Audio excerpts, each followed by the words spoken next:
नेपालले लिएको आर्थिक संकल्पको लक्ष्यका लागि आवश्यक दिगो विकास हासिल गर्न बैंक तथा वित्तीय संस्थाको महत्त्वपूर्ण भूमिका रहन्छ। यसै भूमिका अन्तर्गत नेपालको वित्तीय इतिहासमा 2064 साल असोज 28 गते एक अविस्मरणीय दिन हुन पुग्यो। अर्थात् मञ्जुश्री फाइनान्स लिमिटेडले आफ्नो यात्रा शुभारम्भ गर्यो। मञ्जुश्रीको तत्कालीन सञ्चालक समितिको अध्यक्षमा नेपालको निजामती प्रशासनमा लामो अनुभव हासिल गर्दै नेपाल सरकारको मुख्य सचिव र अमेरिकाका लागि नेपाली राजदूत समेत हुनुभएका श्री दामोदर प्रसाद गौतम हुनुहुन्थ्यो। दामोदर प्रसाद गौतम नेपालको प्रशासन र परराष्ट्र सेवामा समेत विशिष्ट योगदान पुर्याउनु भएको व्यक्तित्व हुनुहुन्थ्यो। उहाँको पारदर्शी नेतृत्व र सकारात्मक सोचले नै मञ्जुश्री सफल वित्तीय संस्थाको रूपमा स्थापित भएको छ। उहाँको मार्गदर्शन हाम्रो लागि सदैव प्रेरणाको स्रोत रहिरहनेछ। उहाँलाई हामी सधैँ स्मरण गरिरहनेछौँ। नेपाल राष्ट्र बैंकबाट ग वर्गको इजाजत लिएर सेवा सञ्चालन गर्दै आएको मञ्जुश्री फाइनान्स लिमिटेड सृजनशील तथा व्यावसायिक सञ्चालक समिति, सक्षम व्यवस्थापन समूह तथा कर्मशील कर्मचारीहरूकै कारण आफ्नो स्थापना कालदेखि नै उत्कृष्ट र नवीनतम वित्तीय सेवा प्रवाहमा अग्रणी रहँदै आएको छ। जहाँसम्म मैले चिनेको मञ्जुश्री छ, देशव्यापी रूपमै झन्डै 6वटै प्रदेशमा सेवा दिइरहेको मैले जानकारी लिएको छु र पाएको पनि छु। उहाँहरूको सेवा दिने प्रक्रिया पद्धति र उहाँहरूको तदारुकतालाई चाहिँ मैले अत्यन्त राम्रो मान्दछु। वास्तवमा भन्ने हो भने देशका 20 भित्रका ठुल्ठुला ब्याङ्कहरूको सेयरको प्रतिफल हेर्दाखेरि मलाई लाग्छ मञ्जुश्री तिनीहरूभन्दा उत्कृष्ट देख्छु म। त्यस कारणले मञ्जुश्रीको भविष्य उत्तम छ, राम्रो छ। 7 करोड चुक्ता पुँजी र 7 जना कर्मचारी मार्फत सुरु गरिएको यस फाइनान्सले आफ्नो उन्नतिको करिब 2 दशकको यात्रा पूरा गरेको छ। चितवनको नारायणगढ र काठमाडौँको न्यू रोडमा 2वटा शाखा कार्यालय रहेकोमा हाल देशैभरि 27 शाखा, 1 एक्सटेन्सन काउन्टर तथा काठमाडौँ थापाथली स्थित आफ्नै निजी भवनमा कर्पोरेट कार्यालय सञ्चालित छ। चुक्ता पुँजी, कर्जा प्रवाह, निक्षेप सङ्कलन र ग्राहक सङ्ख्याका दृष्टिले नेपालकै सबैभन्दा ठुलो फाइनान्स कम्पनीको रूपमा स्थापित छ मञ्जुश्री फाइनान्स लिमिटेड। सूचना प्रविधिको विकाससँगै वित्तीय क्षेत्रमा पनि तीव्र परिवर्तन भइरहेको छ। यो परिवर्तनलाई आत्मसात गर्न वित्तीय क्षेत्रले डिजिटाइजेसनलाई अँगालेको छ।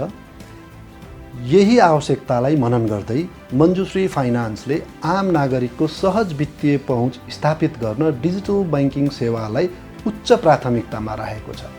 मञ्जुश्रीले विभिन्न निक्षेप योजना अन्तर्गत विभिन्न खाताहरू सञ्चालन गरी आकर्षक ब्याज दर प्रदान गरिरहेको छ। त्यसै गरी मञ्जुश्रीले विभिन्न कर्जा योजना मार्फत उत्पादनमूलक क्षेत्रमा ऋण लगानी गरिरहेको छ। अन्य सुविधा अन्तर्गत डिम्याट खाता, सी-आस्पा दर्ता आवेदन, मोबाइल ब्याङ्किङ सेवा, रेमिटेन्स सेवा तथा डेबिट कार्ड लगायत थुप्रै सेवा र सुविधाहरू प्रदान गरिरहेको छ। खल्ती डिजिटल वालेटसँग सहकार्य गरी मञ्जुश्रीले स्मार्ट डिपोजिट सुविधा कार्यान्वयनमा ल्याएको छ। खल्तीका ग्राहकहरूले मञ्जुश्रीमा सजिलै खाता खोली दैनिक, साप्ताहिक वा मासिक रूपमा निश्चित रकम बचत गर्न सक्नेछन्। त्यसै गरी नेपाल तथा भारतभित्रका कुनै पनि ब्याङ्क तथा वित्तीय संस्थाका एटिएम काउन्टरमा मञ्जुश्रीको डेबिट कार्ड प्रयोग गर्दा कुनै पनि शुल्क लाग्दैन।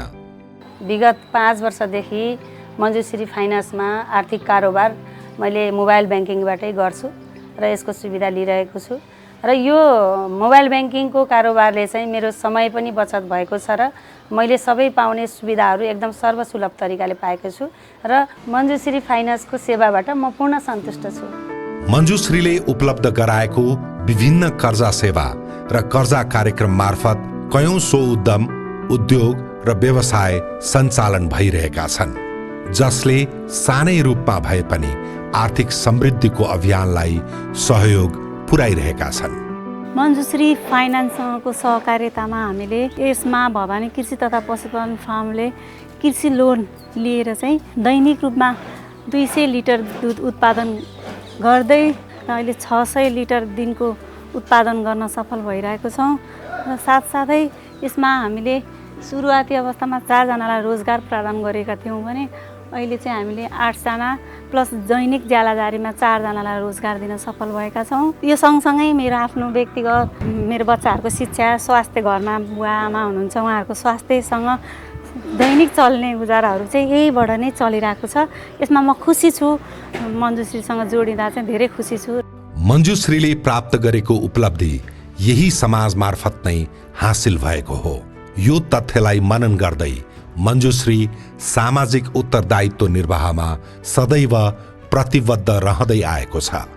वित्तीय सुशासनमा शून्य सहनशीलता अपनाएर ग्राहक मैत्री सोच, अवधारणा र पद्धति सहित कार्य गर्दै आएको Manjushree best managed finance company 2024बाट समेत सम्मानित भएको छ। मञ्जुश्री फाइनान्सले ग्राहकको सन्तुष्टिलाई सधैँ पहिलो स्थान दिन्छ। गुणस्तरीय सेवा, सुशासन, पारदर्शिता हाम्रो प्राथमिकता र प्रतिबद्धता हो। नवीनतम प्रविधिको प्रयोग मार्फत हामी अझ मजबुत बन्दै गएका छौँ। आउँदा दिनहरूमा सम्पूर्ण सरकारवालाहरूसँग समन्वय र सहकार्य गर्दै अगाडि बढ्नेछौँ। त्यसै गरी आधुनिक ब्याङ्किङ सेवा प्रदान गर्नको लागि निरन्तर समर्पित छौँ। सीमान्त गाउँदेखि सहरका आर्थिक क्रियाकलापसँग जोडिएर अझै परिष्कृत रूपमा अघि बढ्दै मञ्जुश्री उत्पादनशीलता र रोजगारी प्रवर्धनमा आफूलाई समर्पित गरिरहनेछ। हाम्रो यो निरन्तर यात्रामा सद्भाव र विश्वास गर्नुहुने सम्पूर्ण ग्राहक महानुभावहरू, संस्थापक तथा सम्पूर्ण शेयरधनी महानुभावज्यूहरू, नियमनकारी निकाय, सञ्चालक समितिका साथीहरू, व्यवस्थापन समूह र कर्मठ कर्मचारी साथीहरूलाई हार्दिक धन्यवाद व्यक्त गर्दछु। मञ्जुश्रीसँग जोडिएका हरेक वर्ग, क्षेत्र र व्यक्तिको वित्तीय भविष्यलाई अझ सुरक्षित, प्रगतिशील र समृद्धतर्फ अग्रसर बनाउन मञ्जुश्री सदैव प्रतिबद्ध छ। तपाईको खुशी, प्रगति र आर्थिक सफलता नै मञ्जुश्री फाइनान्सको खास उपलब्धि र गौरव हो। यसलाई कायम राख्न हामी सदैव क्रियाशील रहनेछौँ। Manjushree finance, behind your happiness.